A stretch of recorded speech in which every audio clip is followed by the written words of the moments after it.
जैसा कि मैंने आपसे कहा था कि हम लोग ऑनलाइन स्टडी करेंगे, तो मैंने आज सोम स्टार्ट करा है।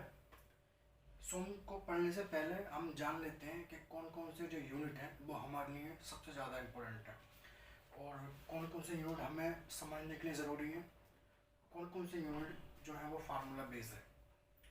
तो देखिए, जो ये 3 यूनिट हैं वो 4 यूनिट, 3 मान लीजिए, तो ये जो है समझने के लिए बहुत ज़रूरी है, अंडरस्टैंडिंग होना बहुत ज़रूरी है, हमें जो कॉन्सेप्ट है वो क्लियर होना ज़रूरी है। बाकी ये जो बात के यूनिट हैं वो फार्मूला बेस है, अगर आपसे फार्मूला आता है तो आप क्वेश्चन इजीली सॉल्व कर सकते हैं।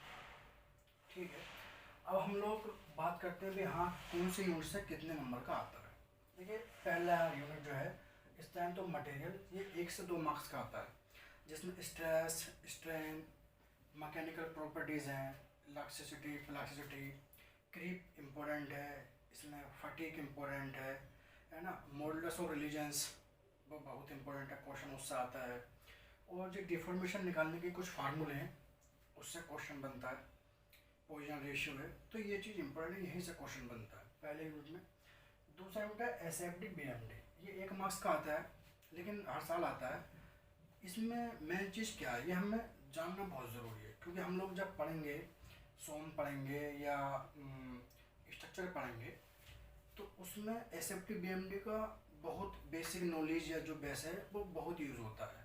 और हमें सिविल इंजीनियरिंग जब हम कर रहे हैं तो SFD BMD हमसे बनाना आना चाहिए, बेसिक नॉलेज के लिए। ठीक, अब पहला तीसरा हम बता दें कि डिफ्लेक्शन ऑफ बीम। डिफ्लेक्शन में क्या है, आपको कोई बीम दे देंगे तो आपसे कहेंगे इसका स्लोप बताइए, डिफ्लेक्शन क्या है वो बताइए, तो वो आपको निकालना होगा। तो देखिए 2 मार्क्स का आता है, बहुत ज़रूरी है, हर साल में क्वेश्चन आता है। Transformation of stress and strain, ये भी 1 से 2 मार्क्स का आता है और हर साल ही ना आता है, बहुत इंपॉर्टेंट है। इसमें आपसे क्या पूछेंगे, देखो आपको स्ट्रेस और स्ट्रेन की वैल्यू दे देंगे, शियर स्ट्रेस की वैल्यू दे देंगे, आपसे पूछेंगे भाई प्रिंसिपल स्ट्रेस बताइए या मेजर प्रिंसिपल स्ट्रेस बताइए, माइनर बताइए, मैक्सिमम शियर स्ट्रेस बताइए, एब्सोल्यूट शियर स्ट्रेस बताइए। तो ये चीज़ इंपॉर्टेंट है और हर साल में क्वेश्चन आता है, बहुत इंपॉर्टेंट। कंबाइंड स्ट्रेस इतना इंपॉर्टेंट नहीं है, इसलिए मैंने यहाँ पे कोई मार्क्स ही नहीं लिखे। बेंडिंग स्ट्रेस इन बीम, ये यूनिट भी इंपॉर्टेंट है, फार्मूला बेस है, फार्मूला आपसे आता है तो आप क्वेश्चन इजीली कर सकते हैं। शेयर स्ट्रेस इन बीम, इसमें भी ये भी फार्मूला बेस है, अगर आपसे फार्मूला आता है तो आप क्वेश्चन इजीली सॉल्व कर सकते हैं। Torsion of circular bar, circular shaft, इसमें भी ये भी फार्मूला बेस है, तो आप इस फार्मूला अगर आपके याद है तो आप इजीली क्वेश्चन सॉल्व कर सकते हैं। सर्कुलर में देखिए, कॉलम में भी फार्मूला बेस, स्प्रिंग में भी सीरीज का और पैरेलल का फार्मूला आना चाहिए आपसे। और जो थिक एंड थिन, इसमें जो ना थिक इंपॉर्टेंट है, थिन इससे इतना नहीं आता है, तो ये 1 मार्क्स से करके भी आ जाता है। आता है मोमेंट ऑफ इनर्शिया, ये क्वेश्चन क्या आता तो नहीं है लेकिन क्वेश्चन के थ्रू जो कोई क्वेश्चन दे रखा तो हमसे कभी पूछ लेते हैं मोमेंट ऑफ इनर्शिया। इसका हम RCC में बहुत यूज करेंगे, सोम में यूज करेंगे, स्ट्रक्चर में यूज करेंगे मोमेंट ऑफ इनर्शिया निकालने के लिए। तो ये चीज़ बेसिक नॉलेज है और ये ज़रूर हमसे आनी चाहिए, तो हम लोग इसके बारे में बात करेंगे। अब हम लोग जो यूनिट पहला है उसको स्टार्ट करते हैं। ठीक है, और उसमें कौन कौन से टॉपिक इंपॉर्टेंट है मैं आपको बताता रहूँगा बीच बीच में कि ये इंपॉर्टेंट है, इसको नोट करना है, इसको याद करना है, ये चीज़ समझने के मैं आपको बताता रहूँगा। तो आइए हम लोग पहला यूनिट स्टार्ट कर लेते हैं। Unit 1,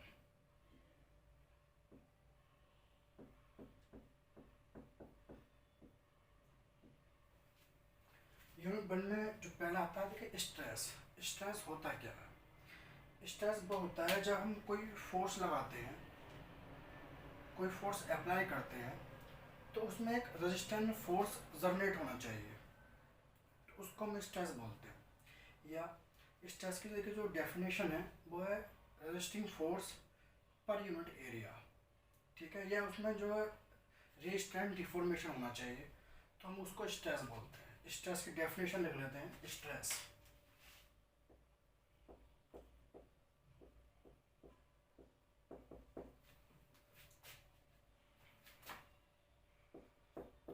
it is generated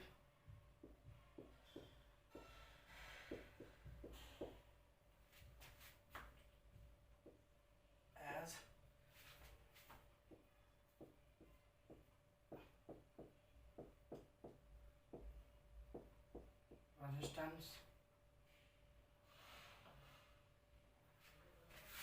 to apply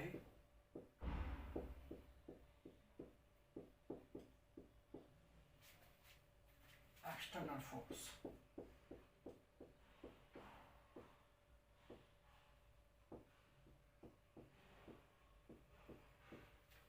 Stress is denoted as resistance to apply external force, और इसकी एक डेफिनेशन और है,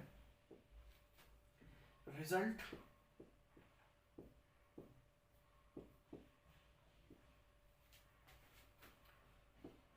restrain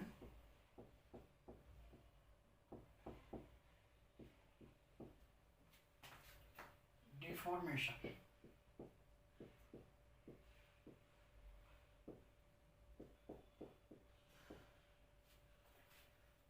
इसकी अलग definition, result as restrain deformation. अब इसके हम लोग एग्जाम्पल जान लेते हैं कि किस तरह से होता है। एग्जाम्पल के तौर पर देखिए, जैसे कोई व्हीकल है, हमने व्हीकल मान लिया, ये इसके पहिए हैं और यहाँ पे ये कोई फ्रिक्शन लेस है,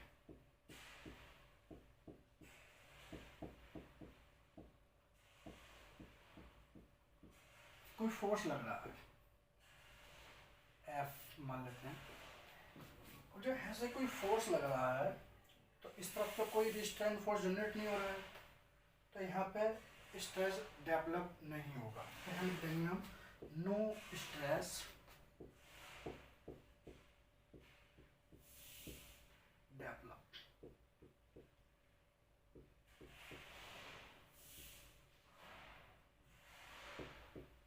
नो स्ट्रेस डेवलप। ठीक है, दूसरा एग्जाम्पल देख लेते हैं।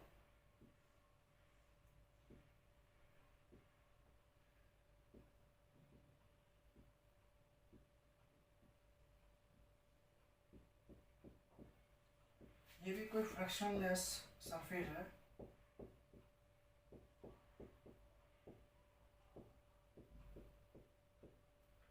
यहाँ पे कोई एफ फोर्स लग रहा है, यहाँ पे भी कोई एफ फोर्स लग रहा है। अब देखिए, जब ये फोर्स लगेगा तो ऐसे ही फोर्स लग रहा है, तो इसमें रिस्ट्रेन जनरेट हो जाएगा, तो यहाँ पे स्ट्रेस डेवलप हो, stress is develop.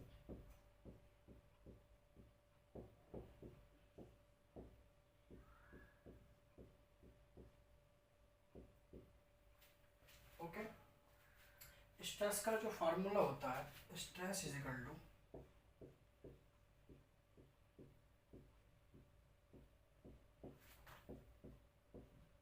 F by A, ये और पी बाई ये भी कह सकते हैं, वही फोर्स होता है। ओके, अब हम लोग स्ट्रेस कितने टाइप के होते हैं। देखिए, स्ट्रेस जो होता है वो टू टाइप का होता है, normal stress and shear stress. Normal stress कैसा होता है, परपेंडिकुलर टू द सरफेस, जो परपेंडिकुलर टू द सरफेस होता है उसको हम नॉर्मल स्ट्रेस बोलते हैं, और जो अलोंग द सरफेस होता है उसको हम शियर स्ट्रेस बोलते हैं। आइए हम जान लेते हैं stress type, type of stress.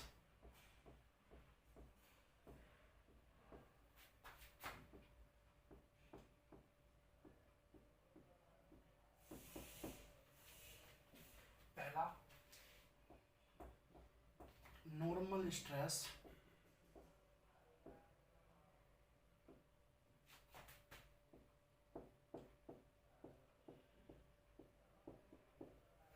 ये एक्ट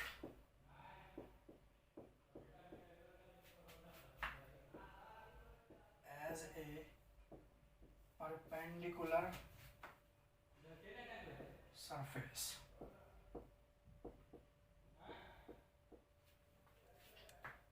जो परपेंडिकुलर होता है सरफेस के। दूसरा होता है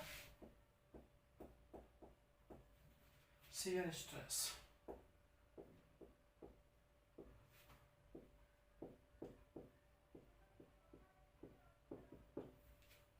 शियर स्ट्रेस जो एक्ट करता है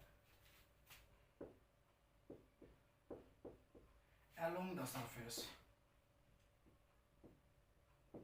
along the surface।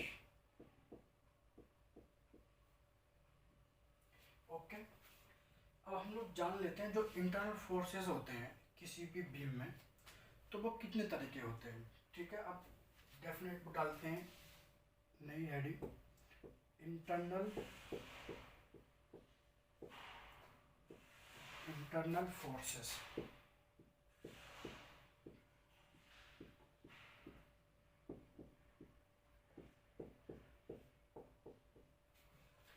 जैसे कि हम किसी भी बीम को जब कट करते हैं, हमने कोई बीम कट करा,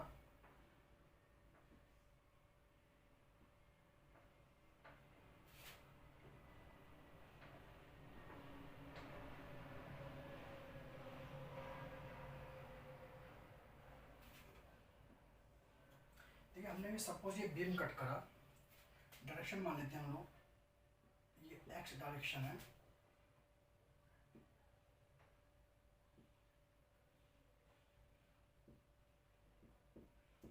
ये वाई डायरेक्शन है, और ये जेड डायरेक्शन है।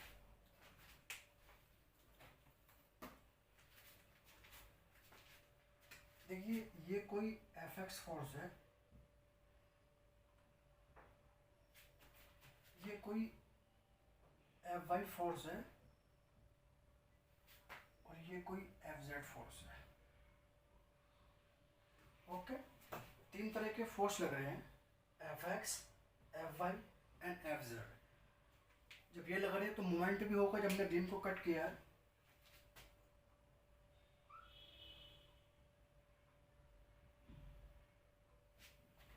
M x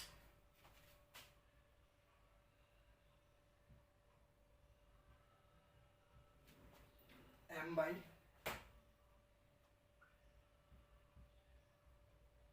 and M Z. ये तीन तरह के फोर्स जो होते हैं, ठीक है, तीन तरह के फोर्स होते हैं और तीन तरह के मोमेंट जनरेट होते हैं। अगर हम बात करें एफ एक्स की, एफ एक्स जो होता है वो एक्सियल फोर्स होता है।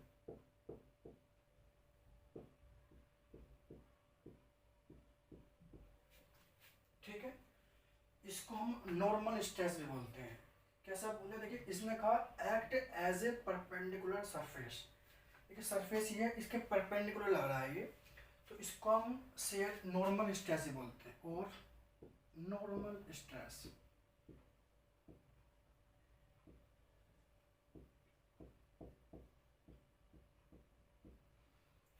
अब आता है देखिए F Y and F Z,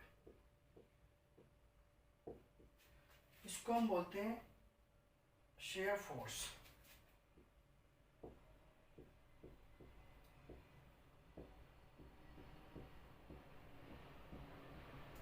ठीक है, अब आता है देखिए एम जेड, वो एम एक्स। हाँ, जो अब ये शेयर फोर्स जो है, अब इसमें इन्होंने क्या कहा, जो शेयर स्ट्रेस जो होता है वो acts along the surface. Surface ये देखिए अलोंग लग रहा है ये, तो इसको हम बोलेंगे, इसको और हम शेयर स्ट्रेस भी बोल सकते हैं।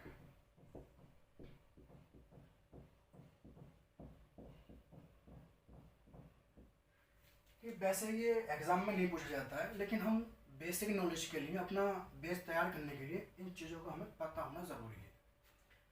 फिर आता है एम एक्स। एम एक्स को जो हम बोलते हैं वो बोलते हैं ट्विस्टिंग मोमेंट।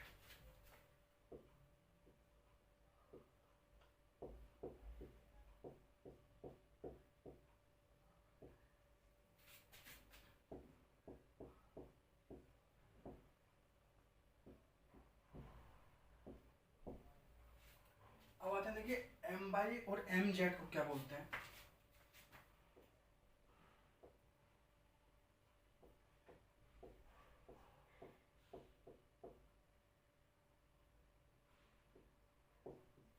इनको हम बोलते हैं bending moment.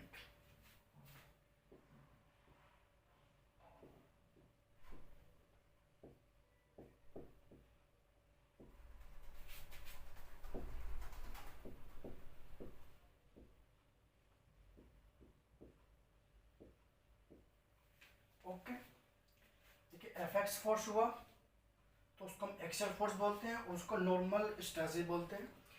F Y and F Z हुआ, उसको हम शेयर फोर्स, ठीक है, और जी शेयर स्ट्रेस भी बोलते हैं। एम एक्स जो है वो ट्विस्टिंग मोमेंट होता है, M Y and M Z जो होता है वो बेंडिंग मोमेंट होता है।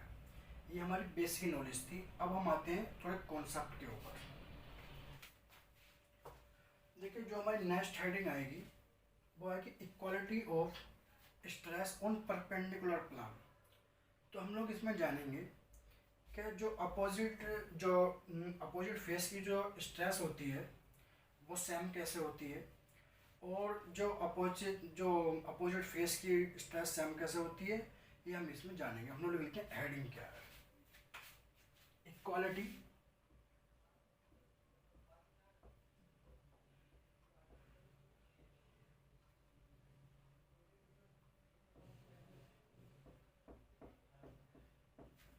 Equality of stress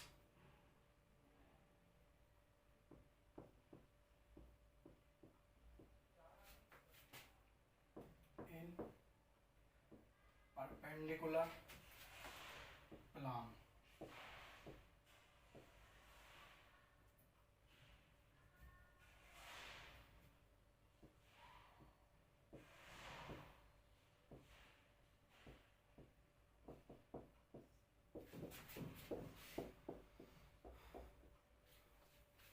equality of stress in perpendicular plan. अब हम यहाँ पे एक थ्री डायमेंशनल क्यूब लेते हैं।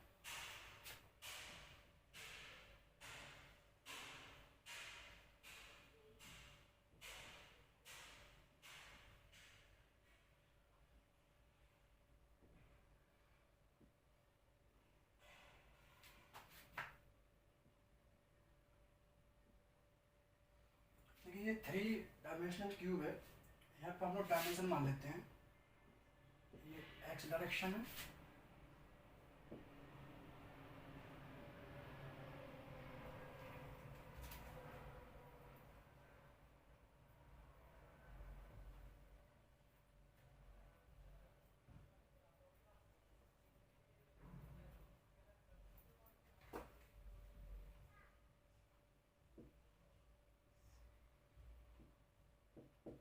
ये वाई डायरेक्शन है, ये जेड डायरेक्शन है।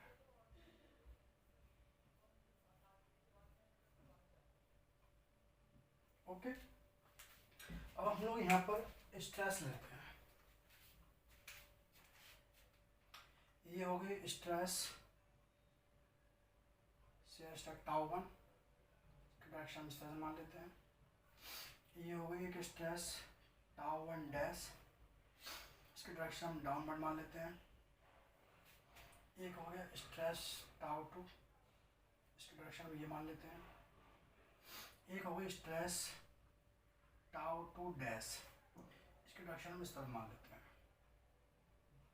ओके, अब यहाँ पे हम लोग जो ये क्यूब है इसकी लेंथ मान लेते हैं। इसकी हमने बी मान ली लेंथ, इसकी हमने ए मान ली, इसकी हमने सी मान ली। ओके, क्यूब है एक्स, हमने एक्स वाई डायरेक्शन मान ली पहले, फिर हमने शेयर स्ट्रेस ले ली tau one upward, tau one dash downward, फिर tau two and tau two dash इस तरह अपोजिट डायरेक्शन में। ओके, अब हम लोग देखते हैं कि भाई इक्वालिटी हम लोग कैसे देखेंगे। पहला हम लोग लेते हैं फोर्स इक्विलिब्रियम, हम लोग लगाते हैं इक्वेशन पहले फोर्स इक्विलिब्रियम।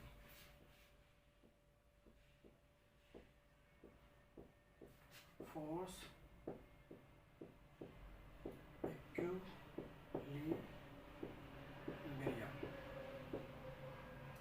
देखिए हम लोग फोर्स इक्विलिब्रियम लगाएंगे पहले tau one and tau one dash में। तो tau one dash one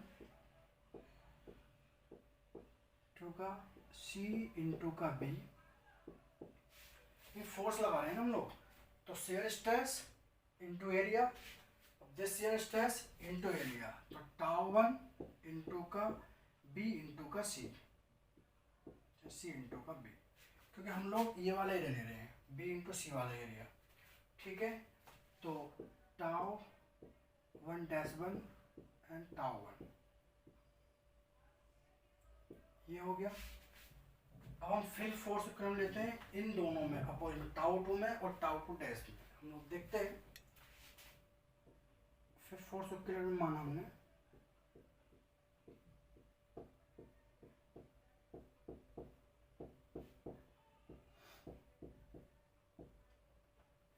force equilibrium. अब हम लोग टाउ टाउ टू और टाउ टू डैश में, तो टाउ टू डैश इंटू का सी इंटू का ए इजिकल टू का टाउ टू सी इंटू का ए। ठीक है, तो यहाँ पर आ जाता है tau two dash is equal to का tau to.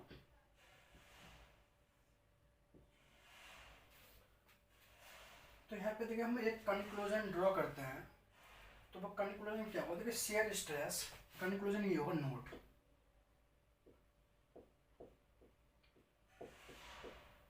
Shear stress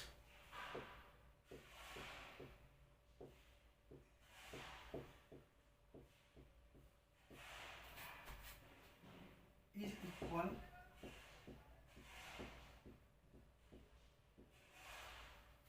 in magnitude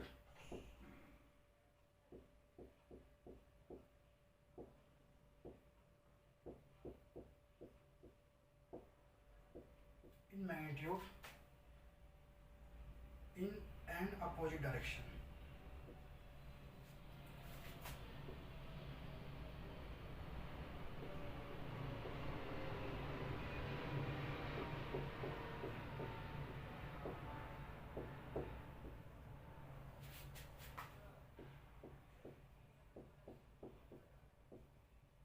ये हमारा कंक्लूजन ड्रॉ हुआ, shear stress is equal in magnitude and opposite in direction. देखिए दोनों ये टाउ वन और टाउ टू डैश दोनों अपोजिट डायरेक्शन में थे, इक्वल हो गए, ये दोनों अपोजिट डायरेक्शन में थे, इक्वल हो गए, equal in magnitude and opposite direction. Okay, एक कंक्लूजन ये ड्रॉ हुआ, इससे हम लोग आगे देखेंगे, हमें इससे बेनिफिट होगा, इसलिए ये कॉन्सेप्ट था आपको समझाने के लिए कि ये चीज़ हमसे आना चाहिए। ठीक है, तो हम लोग अब आगे बढ़ते हैं, एक कंक्लूजन। अब हम लोगों ने फोर्स इक्विलिब्रियम तो कर लिया, अब हम करेंगे मोमेंट इक्विलिब्रियम। मोमेंट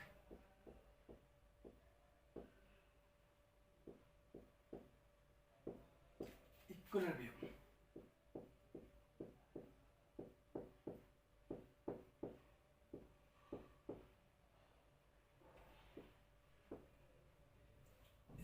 अब हम लोग मोमेंट इक्विलिब्रियम करेंगे। ठीक है, देखिए टाउ टू और टाउ टू डैश हम देखते हैं, जैसे सपोज तो टाउ टू इंटू का डैश, ठीक, अब हम लोग लेंगे सी इंटू का ए, मोमेंट ले रहे हैं, ये हो गया फोर्स, अब इंटू लेंथ क्या ए वो सॉरी बी, हम लोग लेते हैं टाउ टू, ठीक, तो यहाँ पे हम लेंगे सी बी वो ए इंटू का बी इंटू का C. Okay, tau two A into B into का सी डायरेक्शन। ओके, अब यहाँ से क्या होगा, देखिए ये कट गया, tau two dash is equal to का टाउ टू। अब यहाँ पे एक इम्पोर्टेंट नोट आएगा, वो हम नोट करेंगे, वो हमारे लिए बेनिफिशियल होगा। नोट करते हैं हम लोग,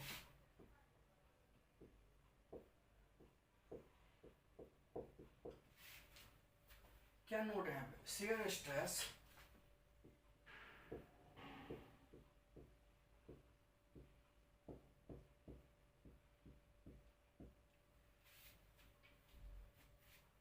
adjacent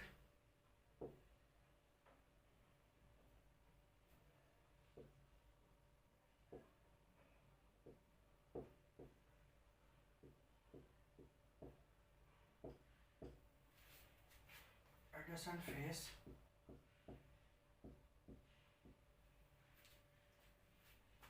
are equal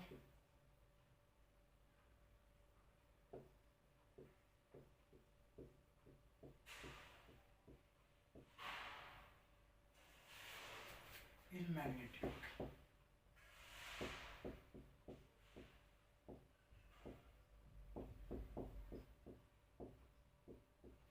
and direction.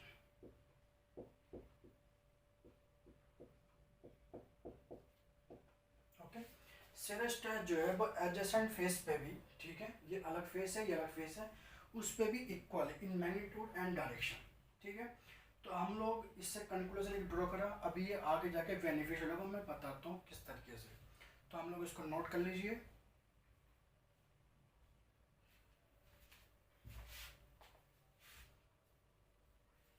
तो हम लोग अब आगे बढ़ते हैं।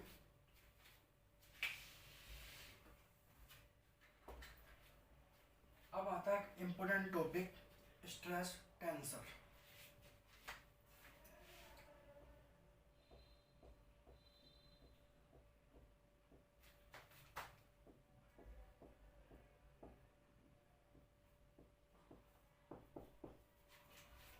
स्ट्रेस टेंसर है क्या चीज़? जो मैथमेटिकल क्वांटिटी होती है उसी को ही हम, जो स्ट्रेस की मैथमेटिकल क्वांटिटी होती है उसके हम शेयर टेंसर बोलते हैं। इसमें मैट्रिक्स होती है 3/3 की, और इसमें जो सिमेट्री जो होती है वो डायगोनल के अबाउट होती है। और इसमें देखिए जो सिमेट्री होती है, जो मैंने अभी मोमेंट इक्विलिब्रियम से करके बताया था आपको, तो इसमें सिमेट्री जो होती है वो उसी के कारण होती है। हम लोग जान लेते हैं stress tensor. What is stress tensor? Mathematical quantity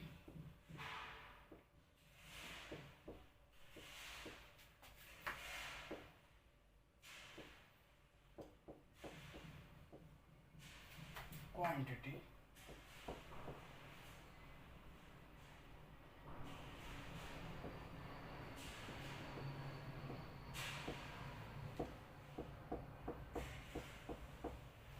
of stress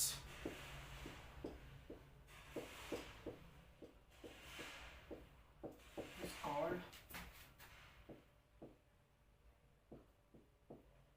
stress tensor.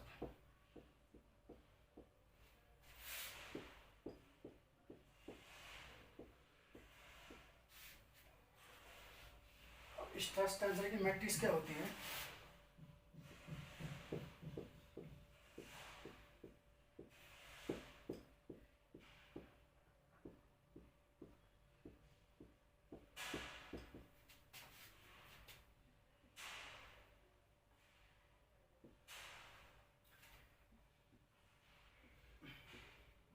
Sigma xx tau xy tau xz tau yx sigma yy tau yz tau zx sigma zz and tau zy। अब हम लोग यहाँ पे देखें, मैंने कहा stress tension में diagonal के अबाउट सिमेट्री होती है। कैसे होती है? देखिए यहाँ पर ये डायगोनल है, इसको होल्ड कीजिए, क्या है देखो ये लिख रहा है टो एक्स वाई और टो वाई एक्स, यानी कि देखिए tau X Y tau Y X, ये अपोजिट डायरेक्शन में। तो मैंने क्या कहा था अभी आपसे, जो अपोजिट डायरेक्शन में जो शेयर स्ट्रेस होती है वो इक्वल होती है, ठीक है। अब ऐसी देखिए टो एक्स जेड है ना, और टो एक्स वो एक्स जेड और जेड एक्स। अब ये देखिए टो वाई जेड, और ये भी देखिए डायगोनल के अबाउट सिमेट्री होगी ना हुई, तो ये डायगोनल के अबाउट सिमेट्री होती है। तो हम लोग पॉइंट लिख लेते हैं यहाँ पे, in this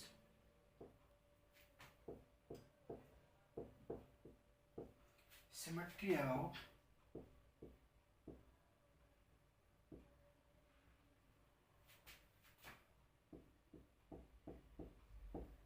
symmetry about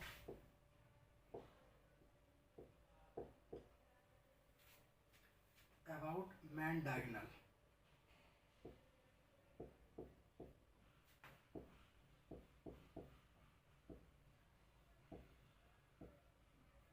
okay, in this symmetry about main diagonal, जो डायगोनल है उसके अबाउट सिमेट्री होती है। अब सिमेट्री होती क्यों है वो बताते हैं हम लोग। In this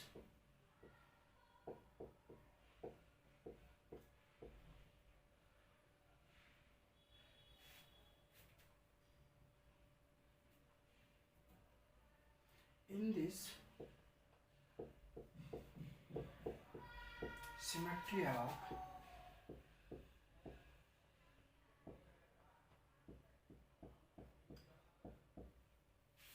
in this symmetry due to moment equilibrium.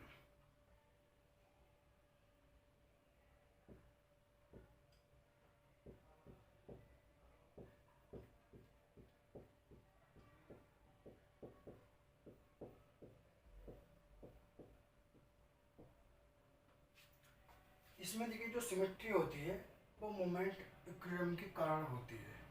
जैसे कि मैंने आपको बताया था कि अपोजिट फेस की भी जो शियर स्ट्रेस होती है वो इक्वल होती है, अपोजिट डायरेक्शन की जो शियर स्ट्रेस होती है वो भी इक्वल होती है। तो in this symmetry due to the moment equilibrium, ये बहुत इंपॉर्टेंट है, इसको मार्क कर लीजिए। और जो यहाँ पे जो सिमेट्री होती है वो मेन डायगोनल होती है, ये बहुत इंपॉर्टेंट है, ये तो कई बार पूछा गया है, इसमें यही इम्पोर्टेंट है। अब आपसे पूछा जाए कि हमें जनरल में कि हमें 2D में कितने स्ट्रेस की ज़रूरत होती है, 2D की हम बात करें 2D, तो हमें एक तो सिग्मा एक्स एक्स चाहिए होगा, सिग्मा वाई वाई चाहिए होगा, सिग्मा जेड जेड चाहिए होगा, नहीं सिग्मा 2D की बात कर रहे हैं ना लोग, तो इसमें ये चाहिए होगा और फिर चाहिए होगा साहब तो या एक्स वाई ले लीजिए या वाई जेड ले लीजिए। तो हम लोग एक्स वाई ले लेते हैं, इसमें हमें 3 की ज़रूरत पड़ेगी। ठीक, अगर हम 3D की बात करें 3D तो उसमें किसी किसी पे 6 की ज़रूरत पड़ेगी, sigma X X, sigma Y Y, sigma Z Z. ठीक है, मैं बता देता हूँ आपको, देखिए sigma Y Y, sigma Z Z. अब 3 हमें शेष जरूरत पड़ेगी, X Y, X Z, X Y, X Z और जेड वाई, बस इनकी ज़रूरत हमें पड़ेगी और किसी की ज़रूरत नहीं, सभी हमारे इक्वल होंगे।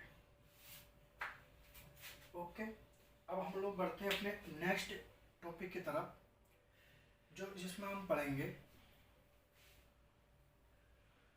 अब पढ़ते हैं हम लोग नॉर्मल स्ट्रेन। नॉर्मल स्ट्रेन क्या है? Normal strain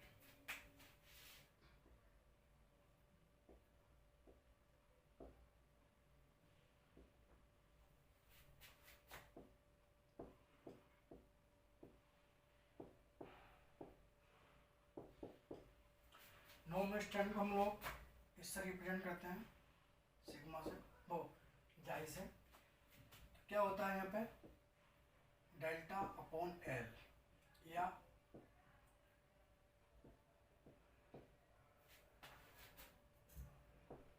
D delta upon L, और हम ये भी कह सकते हैं del L upon L. D बना लीजिए, अभी डी सही रहेगा।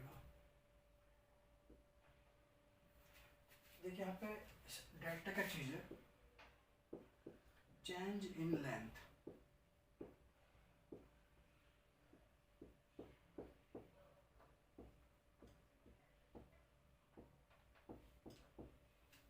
ओके, एल क्या है यहाँ पे,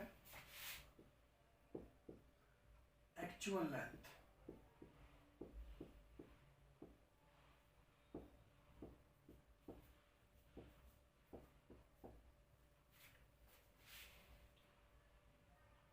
स्ट्रेन में इतना ही है, ये जो फार्मूला है ये इम्पोर्टेंट है। इससे भी काफ़ी बार गेट में क्वेश्चन आया हुआ, 2-3 बार शायद आया हुआ क्वेश्चन इस गेट में। तो अब हम लोग बात करेंगे जो स्ट्रेस एंड स्ट्रेन कर्व होता है, तो उसमें क्या है, जो स्ट्रेस कर्व जो होता है माइल्ड स्टील के लिए, वो हमने बहुत पढ़ा है, उससे भी क्वेश्चन बनते हैं गेट में हो, SSC JEE में हो, या UPSC में हो और ES में हो, तो ये हमें आना चाहिए। तो हम लोग इसके बारे में पढ़ते हैं। Stress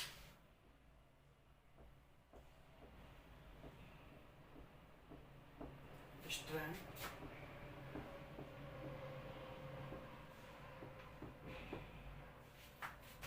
curve for mild steel.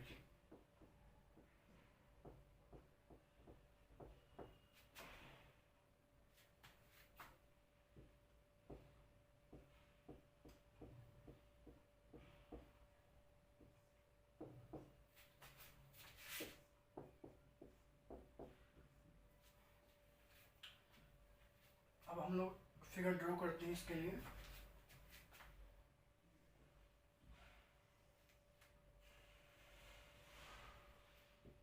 X axis है, ये वाई एक्सिस है, यहाँ पे हम लोग लेंगे स्ट्रेन, यहाँ पर हम लोग लेंगे स्ट्रेस वाई एक्सिस पे। ओके, यहाँ पर कोई ओ पॉइंट है तो रहने दीजिए, ओ पॉइंट मान लेते हैं, जब ये ओ पॉइंट है। अब जब हम लोग लोड अप्लाई करेंगे तो कुछ देर तक जो है वो लीनियर कर्व रहेगा। जब हमने लोड अप्लाई करा तो लीनियर कर्व जाएगा कुछ देर तक, क्योंकि लीनियर। सपोज ये पॉइंट मान लिया है हमने 1 मिनट, इसको हम ए पॉइंट मान लेते हैं, है तो लीनियर का। फिर हमने थोड़ा लोड और बढ़ाया, तो ये थोड़ा कर्व थोड़ा टिल्ट हो जाएगा और यहाँ पर आ गया था बी, ये बी आ गया। फिर हमने लोड और बढ़ाया,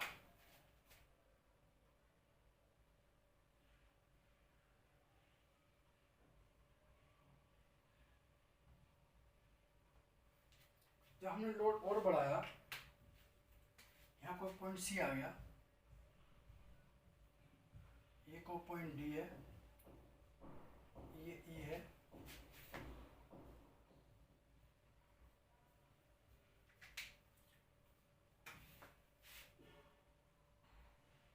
फिर जो मटेरियल जो होगा वो कुछ देर तक प्लास्टिक रेंज में रहेगा, फिर एक बात पर वो अपने पीक पे पहुंच जाएगा।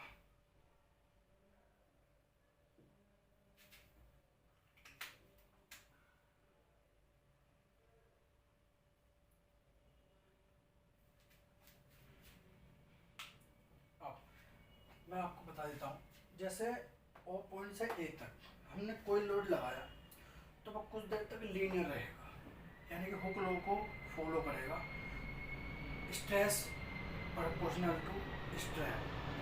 फिर हम लोग थोड़ा और लोड बढ़ाएंगे तो वो इलास्टिक लिमिट तक रहेगा कुछ देर तक। उसके बाद जब हम ज़्यादा लोड बढ़ाएंगे तो वो यील्ड लिमिट तक पहुंच जाएगा, यील्ड तक, यानी कि जहाँ से वो अपनी ओरिजिनल शेप रीगेन नहीं कर सकता। डी तक रीगेन कर सकता है, सी तक रीगेन, जो सी पे पहुंच जाएगा तो वो यील्ड तक पहुंच जाएगा, वो अपनी, अगर वापस भी आएगा तो वो अपनी जो शेप उसकी होगी वो ओरिजिनल शेप नहीं ले पाएगा। फिर यहाँ पे आया डी पे, सी को हम बोलते हैं अपर यील्ड लिमिट, इसको बोलते हैं लोअर यील्ड लिमिट, ठीक है। और ई से जो एफ रीजन होता है वो होता है स्ट्रेन हार्डनिंग का रीजन, यहाँ पे स्ट्रेन हार्डनिंग रीजन होता है। और जी एफ से जो जी होता है वो नेकिंग रीजन होता है। यहाँ पे एक कप एंड कॉन का वो बनता है, वो इम्पोर्टेंट बताता हूँ आपको, ठीक। तो हम लोग जान लेते हैं कि ए क्या है। ए जो है वो है प्रोपोर्शनल लिमिट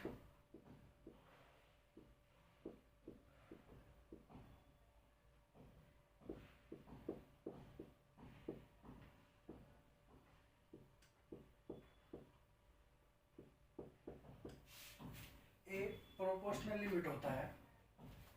अब ओ ए क्या है, ओ ए तक क्या है, लीनियर कर्व।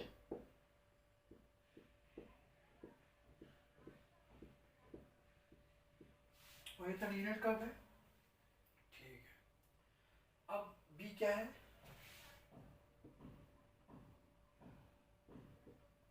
बी जो है वो है elastic limit.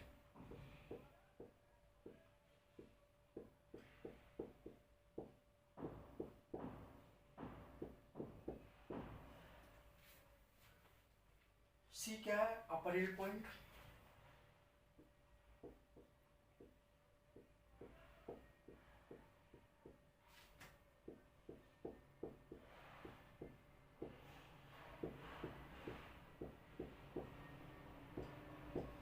D lower yield point.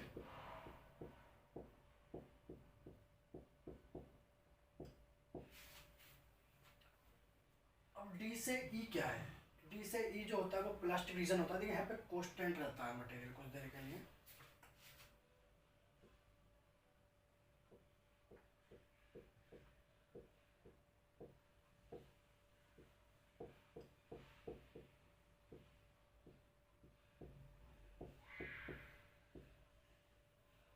Plastic region. अब ई से एफ क्या है, स्ट्रेन हार्डनिंग रीजन।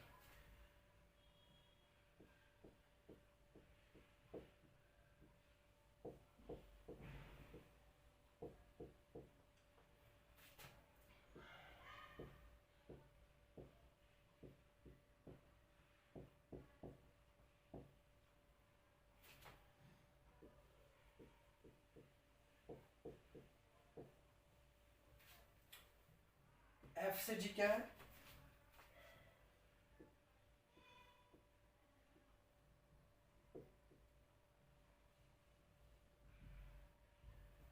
एफ से जी जो होगा वो होगा necking reason.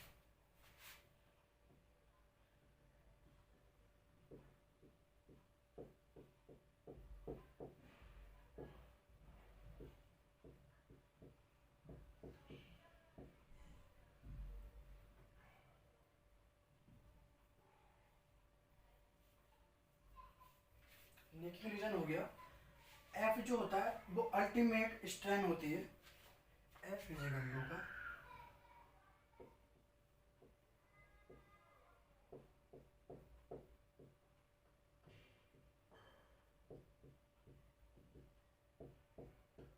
Ultimate stress point.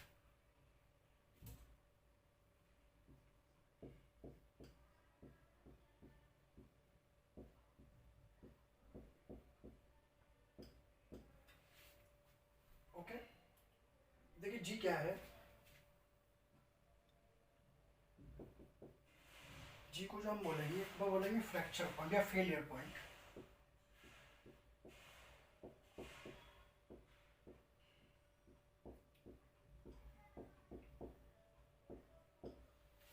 Okay, देखिए यहाँ पे जो ये होता है, ये यहाँ तक, यहाँ के बाद जो होता है वो होती है यील्ड, यील्ड लिमिट। ये जो पॉइंट है ये वाला, ठीक है, इसको हम बोलेंगे यील्ड लिमिट।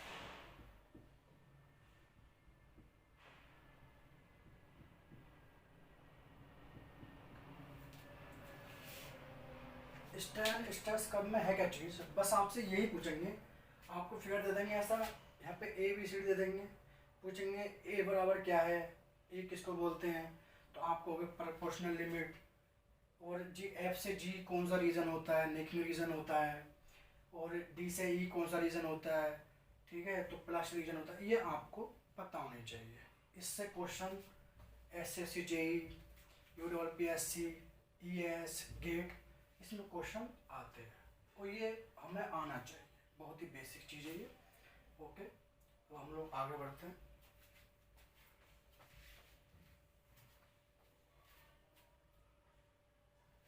जो रीजन था, एफ इज रीजन,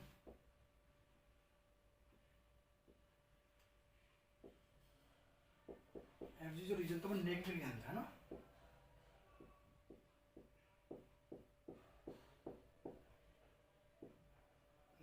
जोन बोल दो, रीजन बोल दो,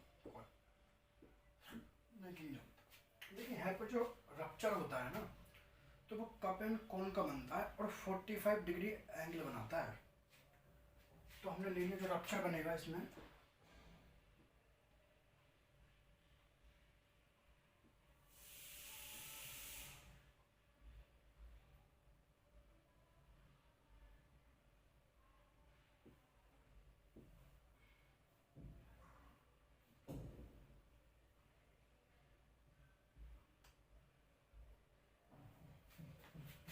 ये जो होता है वो कप होता है। यहाँ पर जो बनता है कौन टाइप का बनता है। ओके, ये कप होता है और ये कौन होता है। और यहाँ पर देखिए जो एंगल बनेगा इस तरीके का, यहाँ पर जो एंगल बनता है इस तरीके का, वो 45 डिग्री का लगभग एंगल बनता है। ठीक है, जब रप्चर होता है तो यहाँ पर 45 डिग्री का एंगल बनता है। तो आज हम लोग यहीं तक करेंगे।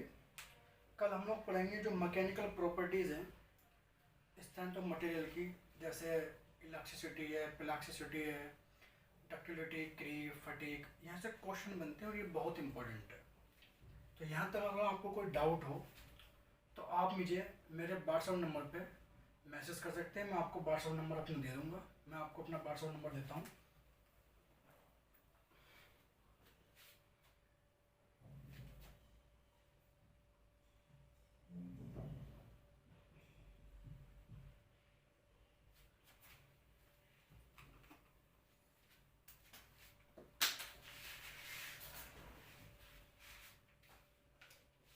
ये मेरा व्हाट्सएप नंबर है।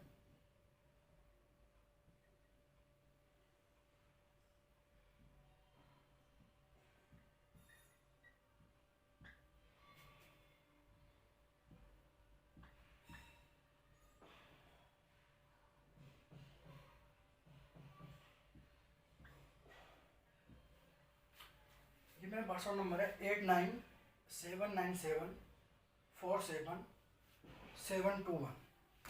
आपको कोई भी डाउट होता है किसी टॉपिक से रिलेटेड और आप कोई क्वेश्चन सोल्व करते हैं, वो आपसे नहीं हो रहा है, तो आप मुझे व्हाट्सएप पे भेज सकते हैं। आपको जल्द से जल्द मैं सॉल्यूशन देने की कोशिश करूँगा। और मैं ये कहता हूँ, देखो पेशेंस रखना बहुत ज़रूरी है। पेशेंस एक बहुत बड़ी चीज़ होती है। जब हम किसी भी एग्ज़ाम की प्रिपरेशन करते हैं तो पेशेंस बहुत ज़्यादा ज़रूरी होता है। जल्दी जल्दी में चीज़ें ख़राब होने लगती हैं, तो सब्र का फल मीठा होता है, जैसा कि आप सभी ने सुना होगा। मैं आपको पूरा सिलेबस पढ़ाऊँगा, तो आप मुझे अपना दोस्त समझिए, अपना भाई समझिए। कोई भी दिक्कत होती है आप मुझसे कहें, मुझे कमेंट नहीं करें, मुझे व्हाट्सअप कर सकते हैं। कोई क्वेश्चन सॉल्व नहीं होता है, कोई दिक्कत होती है, क्योंकि देखिए कॉन्सेप्ट समझना बहुत ज़रूरी है।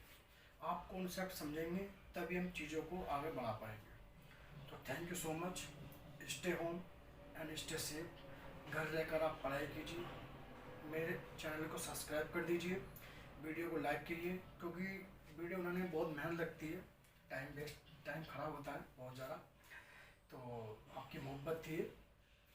ओके, तो हम लोग बढ़ते हैं, मिलते हैं अगले दिन लेक्चर में।